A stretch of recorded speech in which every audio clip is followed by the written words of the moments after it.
ഇനി ഒരു 50 വർഷം കൂടി അച്ഛമ്മ നല്ല ആരോഗ്യത്തോടെ ജീവിക്കുമെന്ന് എനിക്ക് തോന്നുന്നു. 50 വർഷോ? അതെന്ത് കണക്കാ ജാനിമോളെ? ഇപ്പൊ തന്നെ വയസ്സ് എത്രയായെന്നാ? ഇനി 50 വർഷം എന്ന് പറയുമ്പോ നിനക്ക് കണക്കിന് A+ കിട്ടിയെന്ന് പറയുന്നത് സത്യം തന്നെയാണോ? നിനക്ക് സ്ഥിരമായിട്ട് ഇവിടെ തന്നെ നിന്നാൽ എന്താ ജാനിമോളെ? അച്ചമ്മയ്ക്കൊരു കൂട്ടാവും. നിനക്കെന്ന് രത്നമ്മയുടെ ചീത്തയും ശകാരവും കേൾക്കുകയും വേണ്ട. അച്ഛമ്മയ്ക്കിപ്പോ കൂട്ടിനാളില്ലേ? സരള ആന്റിയുണ്ട്, സൂര്യചേട്ടനുണ്ട്. രണ്ടുപേരും മതിയാവില്ലേ അച്ഛമ്മയെ നോക്കാൻ? വീട് നിറച്ച ആളുണ്ടായപ്പോലും കാര്യമില്ല മോളെ. നമുക്ക് മനസ്സുകൊണ്ട് ഇഷ്ടവും അടുപ്പവും തോന്നുന്നവരുണ്ടാവണം. സരളാന്റെ അച്ഛമ്മയുടെ മോളല്ലേ? സൂര്യചേട്ടൻ കൊച്ചുമോനും. സ്വന്തക്കാരോടല്ലേ കൂടുതൽ അടുപ്പം തോന്നേണ്ടത്? രക്തബന്ധമല്ല ജാനിമോളെ, ഹൃദയബന്ധമാ വലുത്. സ്വത്തിനു വേണ്ടി തമ്മിൽ തല്ലുന്ന ബന്ധുക്കളെക്കാൾ എത്രയോ ഭേദവാ നല്ല സുഹൃത്തുക്കളും അയൽക്കാരും ഒക്കെ. ഇത്തിരി പിണക്കമൊക്കെ ഉണ്ടായാലും സ്വന്തക്കാരെന്ന് പറയാൻ ആരെങ്കിലും ഉള്ളതല്ലേ അച്ഛമ്മ നല്ലത്?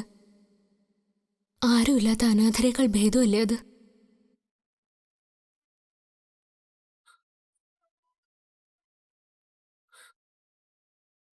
നിനക്ക് ഞങ്ങളൊക്കെ ഇല്ലേ ജാനിമോളെ? പിന്നെന്തിനാ നീ അനാഥയാന്നോർത്ത് സങ്കടപ്പെടുന്നേ?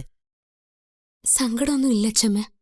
എല്ലാരും ഉണ്ടെന്ന് ഞാൻ എന്നെ തന്നെ വിശ്വസിപ്പിക്കാൻ ശ്രമിക്കുക. എന്നാലും സത്യം അതല്ല എന്നുള്ള ബോധം ഉള്ളിക്കിടപ്പുണ്ടല്ലോ. നിന്നെ ആവശ്യമില്ലാതെ ദ്രോഹിക്കുകയും കഷ്ടപ്പെടുത്തുകയും ചെയ്ത് രത്നമ്മ തന്നെയാ നിന്റെ ഉള്ളിൽ ഈ വിചാരം ഉണ്ടാക്കിയത്. നിനക്ക് ഓർമ്മ ഉറയ്ക്കുന്നതിന് മുമ്പേ അവൾ നിന്നെ കയ്യേറ്റതല്ലേ?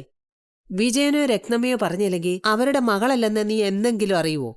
അവരത് ഒരിക്കലും നിന്നെ അറിയിക്കാൻ പാടില്ലായിരുന്നു. ഒരിക്കലും വേർതിരിവ് കാണിക്കാനോ ദ്രോഹിക്കാനോ പാടില്ലായിരുന്നു. സ്വന്തം മക്കളോടുള്ള അത്ര ഇഷ്ടം എന്തായാലും മറ്റുള്ളവരോടുണ്ടാവോ അച്ഛമ്മ? ആ ഇഷ്ടക്കേട് സഹിച്ച് നീ അവിടെ നിൽക്കണ്ടെന്നാ ഞാൻ പറഞ്ഞത്. ഇവിടെ നിനക്ക് ഒരു കുറവും ഉണ്ടാകാതെ ഞാൻ നോക്കിക്കോളാം.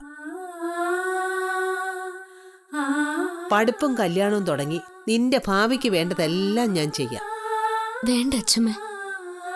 അച്ഛനും അമ്മയും ആ വീട്ടിൽ നിന്ന് ഇറക്കി വിടുന്നത് വരെ ഞാൻ അവിടെ താമസിക്കും.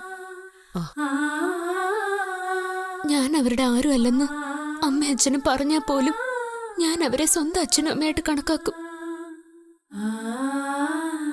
അവിടെ എത്രയൊക്കെ ജോലി ചെയ്താലും ഞാൻ മടുക്കില്ല.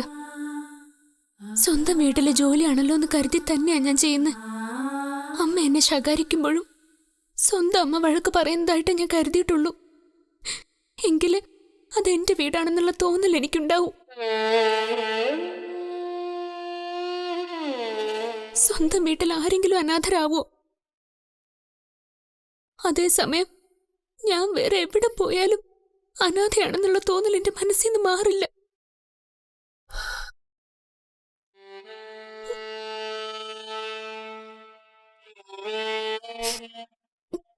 എന്റെ കാര്യോർത്ത് അച്ഛമ്മ വിഷമിക്കണ്ട.